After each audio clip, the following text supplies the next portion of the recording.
Good morning, friends, and welcome to today's Facebook Live devotional. Happy Friday. I'm Pastor Ashley, and I'm so thankful that you have joined me here this morning. Just want to, again, take a moment to highlight our website, fortsaskalliance.com, and the online gatherings page there. Make sure that you keep an eye on that. Everything that we have coming up for Easter and our kids and our youth ministry programming online will be rolled out there. Also, keep an eye on this Facebook page, the Fort Saskatchewan Alliance Facebook page, because we'll roll everything out there as well, and we want to stay as connected as possible. Oh, I have a little visitor here this morning.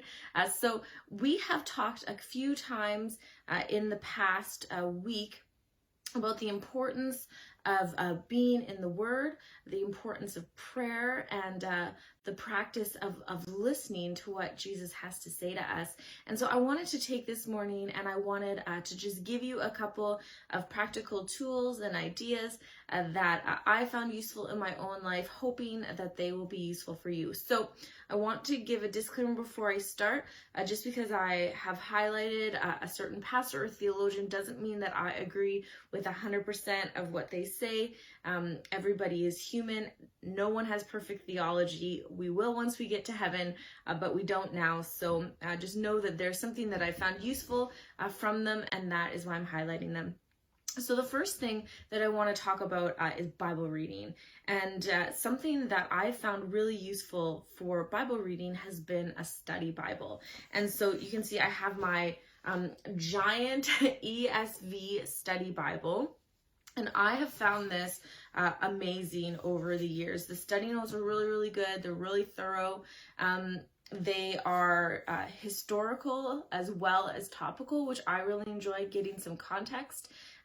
But this is something that I would really recommend, getting a study Bible, looking up a reading plan. So, deciding how many chapters you're going to read a day and using your study Bible. Because something that, I've heard and that I've experienced in my own life is when we're not understanding what we're reading, it's hard to stay engaged.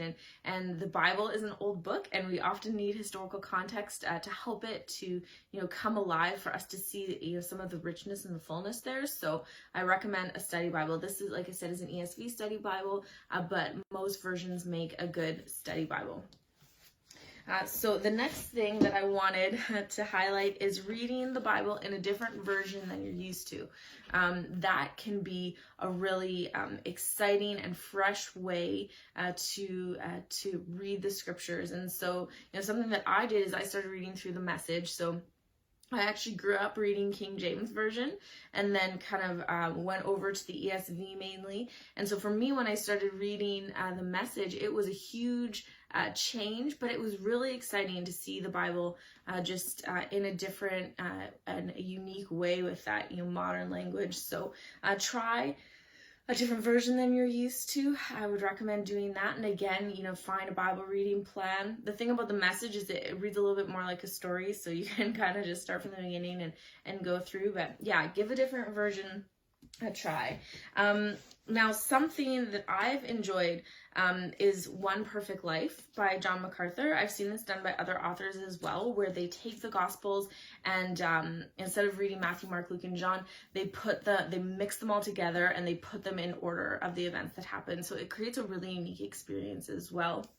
So something like that can be good.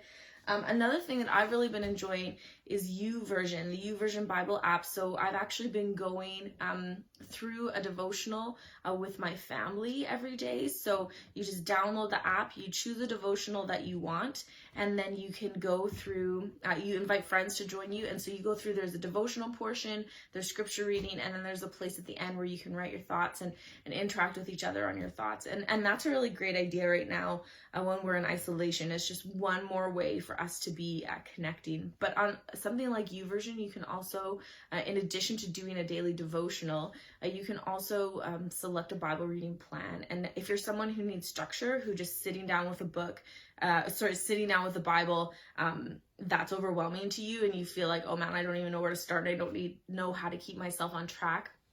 Something like a Bible reading plan on YouVersion can be really great because you can just select a plan and then it tells you what to do each day. And I know sometimes I like to just be told what to do and to just follow along with that.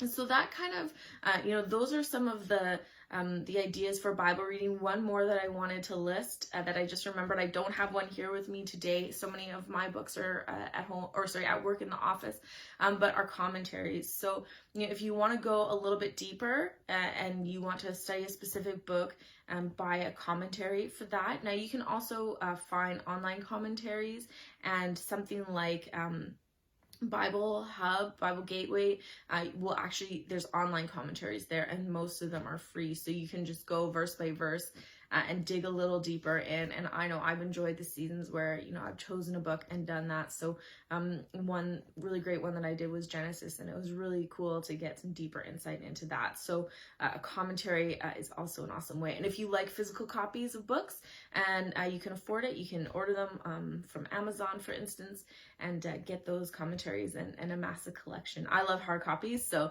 I'm a fan of doing that, but there's definitely a lot of digital copies available as well. So another thing that can be great for devotional time is choosing a book and going through it just, a chapter a day. So this is one that I really recommend, River Dwellers by Dr. Rob Reimer. Take the book, a chapter a day, and then, just take a moment and write your thoughts out about it and just ask God what he's trying to say to you. So there are so many amazing contemporary books, but I think that there's something really special and really helpful about reading Christian classics. And I know that they can be challenging because the language is a little bit different. They're coming from a different culture, but I never cease to be blown away by how God is the same yesterday, today, and forever. And you can get a Christian who's just in a completely different culture and time in history and just see how life was so similar for them, their Christian walk, how God is so faithful. And so a couple classics that I just had kicking around here that I thought I'd grab to show you are The Pursuit of God by A.W. Tozer. I love Tozer. He's always worth a read. And then if you want to go older, much older than that even, a little book on the Christian life by John Calvin. It's amazing to read these old books and just to see what God has to say to you through them. And, we're connected to our brothers and sisters all throughout history. And there's something so amazing to see how we are linked to people so far back. And we're linked by God's Spirit through salvation. And that's just an amazing truth. And so I wanted to talk about prayer as well. I know prayer can be daunting and overwhelming, but an interesting thing that I've found, and now this might be outside of your comfort zone because it definitely isn't something that I grew up with being an evangelical, but that is praying the divine hours. And Phyllis Tickle, I will link her in the post. But Phyllis Tickle has a book has many books on the divine hours, and it's praying at specific times throughout the day. The prayers are all written for you. There's a scripture verse that you meditate on. You recite the Lord's Prayer, and it's specific to different times during the day. So there's a morning one to do before lunchtime, dinner time, and there's ones that you can do throughout the night as well. And even though it was different for me as an evangelical praying someone else's prayers, it was really powerful. The times that I have done it, it's been a really cool reminder to pray throughout the day. And also, I've just felt the power of having these prayers that are linked to scripture. So that's something that's really neat as well. And you can order those her books, like I said, on Amazon. I just have a little pocket reader. Again, it's in the office, unfortunately, but you can get ones that are specific to the season. So springtime ones, fall ones, Christmas ones, and it is so neat to do that. And then the last thing I wanted to talk about was listening prayer. And that can be a challenge for some of us. Some of us come by it really naturally. I know my husband does really well at sitting still for long periods of time. Probably not a surprise to you that I don't. And so that can be a challenge. But I'm going to post a couple questions along with this video to start with listening prayer. And so to just take some time, carve some time out. And I know this is tricky for those of you at home with children who are ever present right now. But if you're able to just carve some time out in silence and to just ask God these questions and let him speak to your heart and to your soul. So I will, like I said, I'll post those along with this video. And one other thing I want to say is that it is not helpful to compare our devotional lives to other people's. And that's a lesson I've had to learn the hard way. So like I said, my husband his temperament is very different than mine. He can sit for hours in silence and pray. He loves, to be alone with God, and that's really how he connects.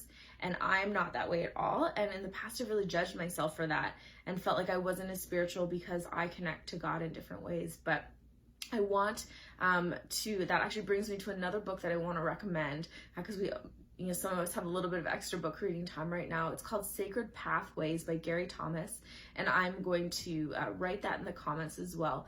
And I highly recommend that. We went through that in my small group, and it talks about 9 different pathways that exist for ways that people connect with God and ways that people worship God.